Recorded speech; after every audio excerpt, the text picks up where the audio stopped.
Now, in general, unless you're using cash, when you make a payment, this payment is processed and is transferred from one account to another using one or more financial institutions or banks.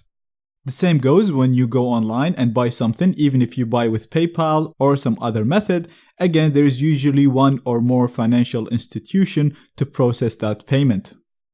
So as you can see, this is a centralized structure where one entity is managing payments, and we're also entrusting that entity to manage our security, the security of our account, and our privacy. Now, no matter how well you trust this company or this bank, as we've seen before, centralized structures are just inherently not private. The reason for this is because all of the information is stored in one single place. So even if you trust this company and trust everything about it, what about the employees that work at this place? What about hackers that manage to gain access to it? What about other agencies that force this entity to have backdoors or to give them access? And the list goes on and on and on. Simply, the idea of keeping everything in one place is not private. The alternative to this is to use cryptocurrency, which is not controlled or managed by a single entity. So previously, we had the money, which is the cash, which is stored in a bank or some financial institution that manages that currency. When it comes to cryptocurrency, it eliminates the need to a middleman or to an entity that manages this currency. Instead, it relies on decentralized peer-to-peer structure known as blockchain. Now, to understand how this works, let's have an example where David wants to send money to John. To do this, the first thing David will do is he'll create a crypto wallet. You can think of this similar to creating a PGP account. So the wallet will be associated with two keys, a private key and a public key.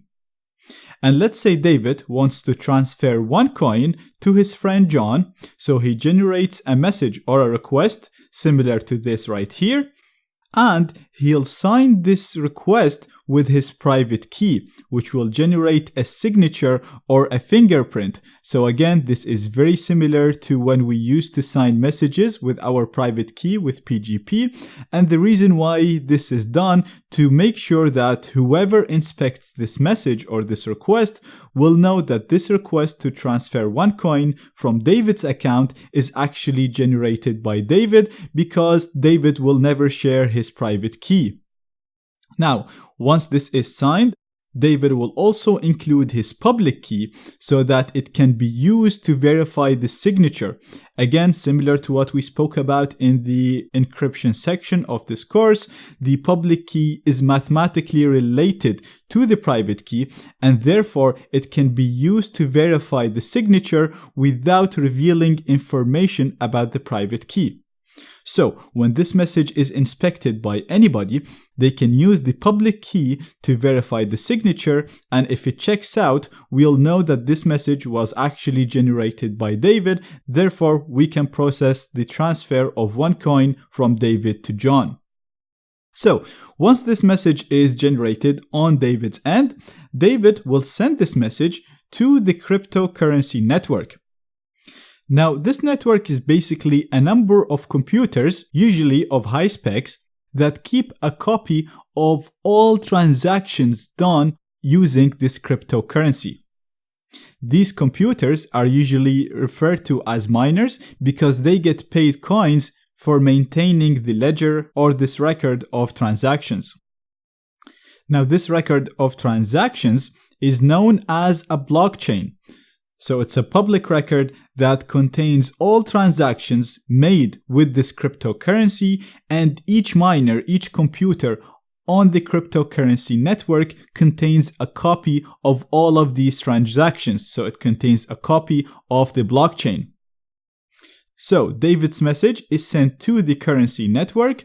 It'll get verified, and if it checks out, it will be added to the blockchain. So this message will be added as a new block to the existing blockchain stored by each one of these computers or miners.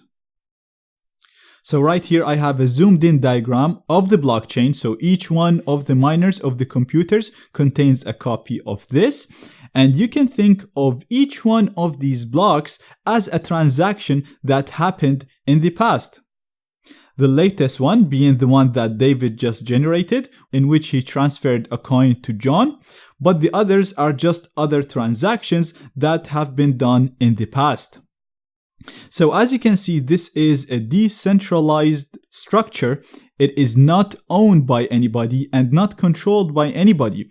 Anyone can join this network and use their computer for mining, so anyone can download a copy of this blockchain and start mining and start helping maintain this cryptocurrency network. Now you can also see that this implementation is private because I'm using names in here. So I'm saying we're transferring one coin from David to John, or here from Bob to Alice. But in reality, real names are not used. Instead, wallet addresses are used. So the contents of the blocks, even though they're public, you'll see the content of it saying it's transferring from a long address to another long address. And as long as the users are using proper OPSEC, keeping their real identity separate from their fake identity, connecting using the Tor network, and using all of the tips and methods that we discussed to stay private and as anonymous as possible, these addresses will not link to their real identities. With that being said, the fact that the whole ledger or the whole blockchain is public means that we can read all of the transactions done using this cryptocurrency. Therefore, even though these addresses don't link to real identities, we can analyze a specific address and see all of the transactions it got involved in. So we can see all of the money that left this address and all of the money that entered this address. Therefore, we'll even be able to calculate the current balance in this specific account. Now, you can obviously just create multiple addresses to get around this. There are also other methods to increase anonymity and privacy and make it hard to see where money is going and where it's leaving from. And you can simply just use a more private cryptocurrency like Monero, which we'll talk about later on in the course. For now, I just wanted to give you a basic understanding on how cryptocurrencies work, and this is pretty much how Bitcoin works, which is the most popular cryptocurrency.